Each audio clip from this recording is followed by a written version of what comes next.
Perkenalkan, nama saya Iren Sonsa, Program Studi Informatika Universitas Kristen Indonesia Maluku. Di sini saya akan membuat video tentang konsep pemrosesan dalam sistem terdistribusi. Yang pertama, pengertian sistem terdistribusi. Sistem terdistribusi merupakan sekumpulan prosesor yang tidak saling berbagi memori atau clocks dan terhubung melalui jaringan komunikasi yang bervariasi, yaitu melalui local area network atau melalui wide area network, dan dilengkapi dengan sistem software terdistribusi untuk membentuk fasilitas komputer terintegrasi.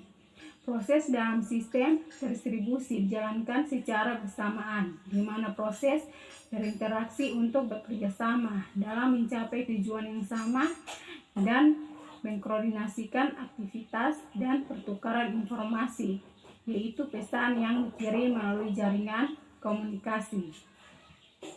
Kedua, karakteristik sistem terdistribusi. Ada 3 karakteristik sistem terdistribusi, antara lain sebagai berikut. Yang pertama, conspiracy of components. Pengaksesan suatu komponen atau sumber daya atau segala hal yang dapat digunakan bersama dalam jaringan komputer, meliputi H atau W dan S atau W secara bersamaan. Contoh, beberapa pemakaian browser mengakses halaman web secara bersamaan. 2. No global clocks. Hal ini menyebabkan kesulitan dalam mensinkronkan waktu seluruh komputer atau perangkat yang terlibat, dapat berpengaruh pada pengiriman pesan atau data, seperti saat beberapa proses berebut ingin masuk ke interstitial session.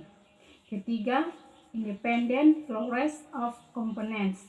Setiap komponen atau perangkat dapat mengalami kegagalan, namun komponen atau perangkat lain tetap berjalan dengan baik. Ketiga, tujuan sistem terdistribusi.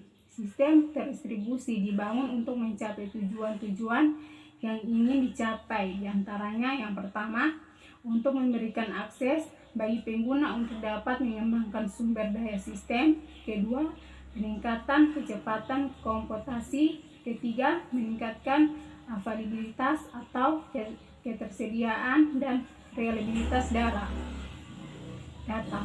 Keempat, modal sistem terdistribusi.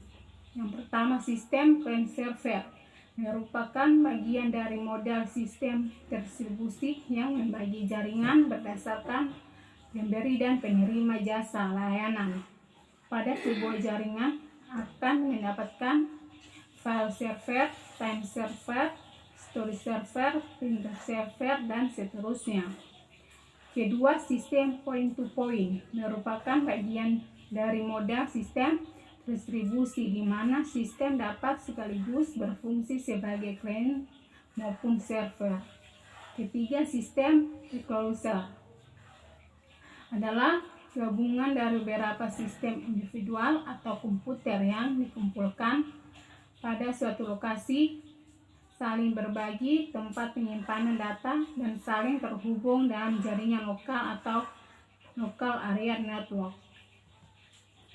Kelima, contoh dari sistem terdistribusi. Yang pertama, internet merupakan suatu bentuk jaringan global yang menghubungkan komputer dengan satu sama lainnya, yang dapat berkomunikasi dengan media IP sebagai protokol. Kedua, intranet. Yang pertama, jaringan yang teradministrasi secara lokal. Kedua, biasanya repository. Ketiga, terhubung ke internet atau melalui firewall.